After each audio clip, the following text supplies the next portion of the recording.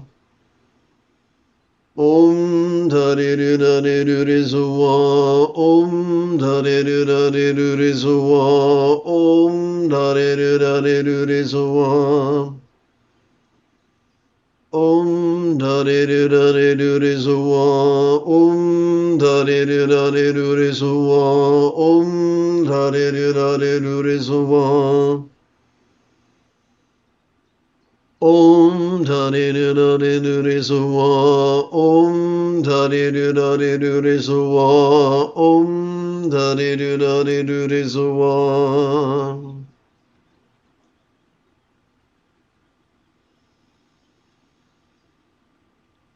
So if you were running energy on a loved one, you would persist in holding their left hand, even though we are now shifting gears to Mahayoga's union of love and letting go, where we bring our neurotic needs and desires into the peaceful path of manifesting mental, interpersonal, physical, and circumstantial happiness for all beings, everywhere.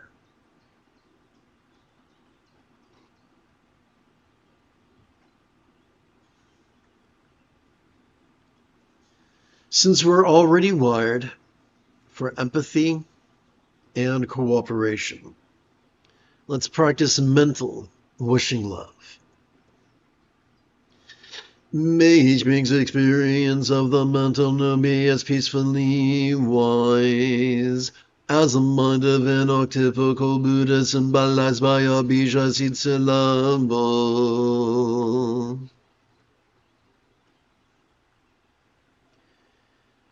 As we breathe in, let us silently and mentally recite the 6-syllable loving wish, bija wise for all minds. As we relax into our exhalation, let us chant the 10-syllable mantra 3 times per breath for multiple sets of 4 breaths each.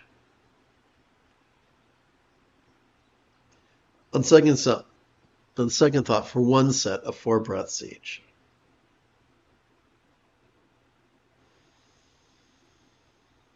Om Dhani Nani Nuri Suwa Om Dhani Nani Nuri Suwa Om Dhani Nani Nuri Suwa Om Dhani Nani Nuri Suwa Om Dhani Nani Nuri Suwa Om Dhani Nani Nuri Suwa Om Dhani Nani Nuri Suwa Om Dhani Nani Nuri Suwa Om Dhani Nani Nuri Suwa Om Dhani Nani Nuri Suwa Om Dhani Nani Nuri Suwa Om Dhani Nani Nuri Suwa.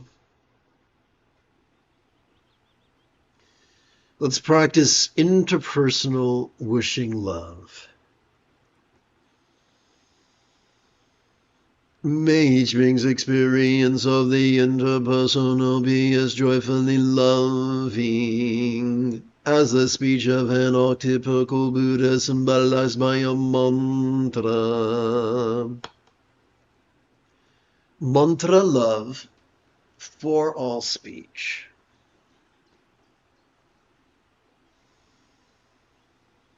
Om Dhani Nani Nuri Suwa Om Dhani Nani Nuri Suwa Om Dhani Nani Nuri Suwa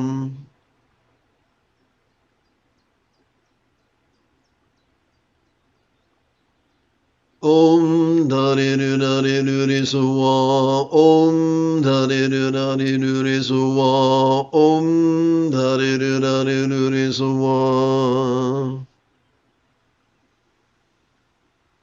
Om Dhani Nani Nuri Suwa Om Dhani Nani Nuri Suwa Om Dhani Nani Nuri Suwa Om Dhani Nani Nuri Suwa Om Dhani Nani Nuri Suwa Om Dhani Nani Nuri Suwa. Let us practice physical wishing love. May each being's experience of the physical now be as healthy as the form of an archetypical Buddha symbolized by a yidam.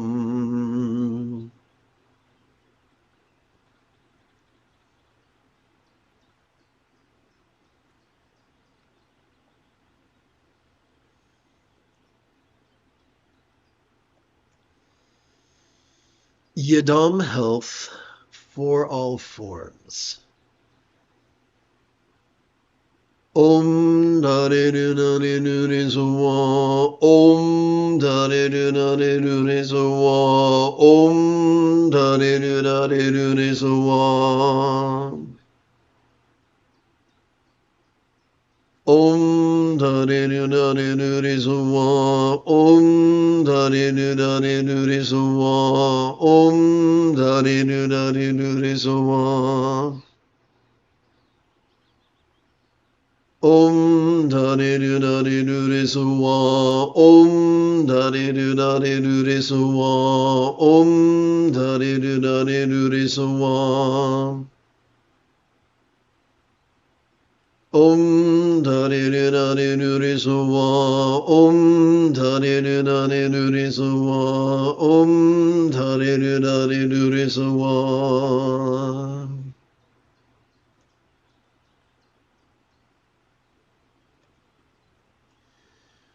Since we're already wired for empathy and cooperation, let's practice circumstantial wishing love. As each being's, let's try this again. May each being's experience of the circumstantial now be as fortunate as the lot of an octuple Buddha symbolized by a paradise, pure land or Vati. Vati boon for all lots. Om Tane Du Dane Du Re Sowa. Om Tane Du Dane Du Re Sowa. Om Tane Du Dane Du Re Sowa.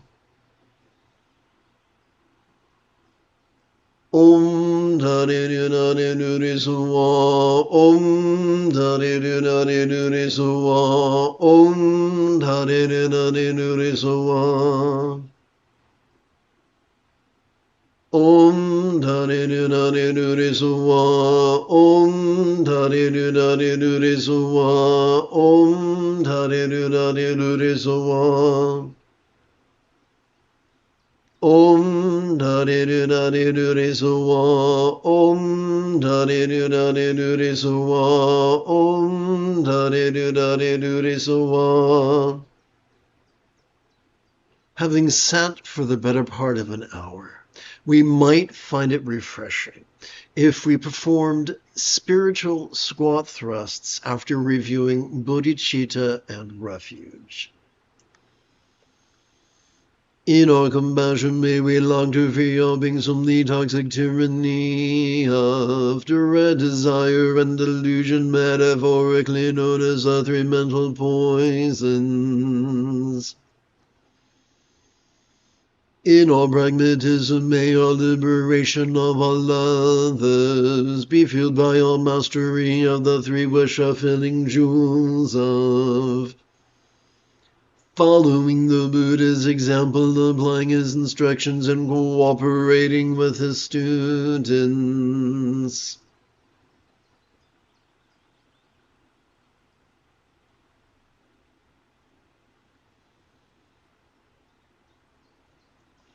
The 8-syllable synopsis of the 3 pages that we just chanted reads, "May we free all through the 3 jewels."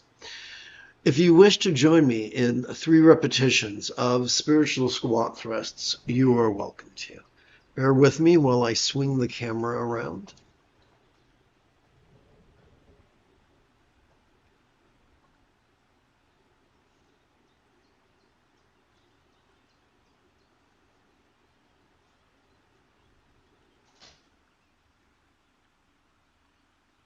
Whoops.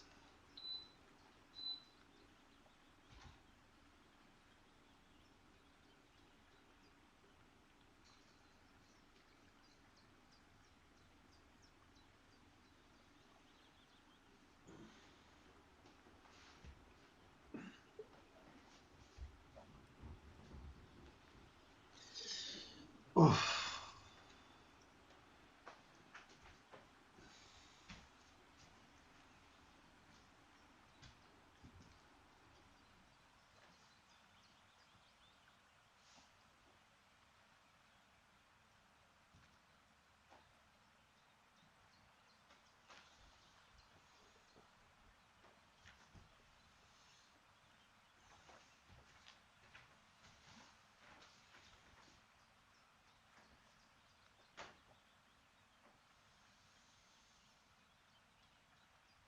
May we free all through the 3 jewels.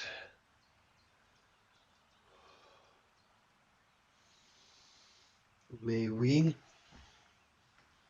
free all through the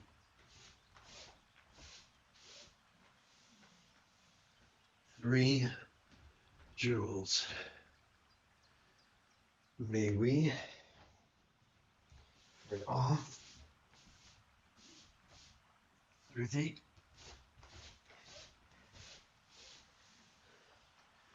3 jewels.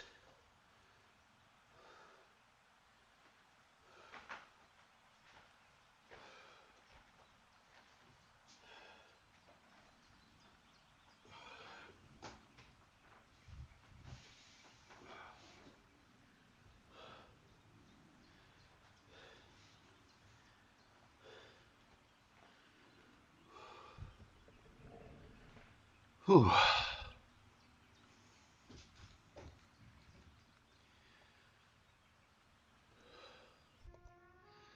You have taken your first step into a much larger world. If you feel that I have earned it, you could give this live stream a thumbs up. You could even help support this channel. For Meditate Like a Jedi is made possible thanks to the generosity of viewers just like you. In approximately 11 or 10 3/4 hours, I would very much like to return to lead today's dusk practice of Meditate Like a Jedi. And if you are as geeky as me, may the Force be with you always.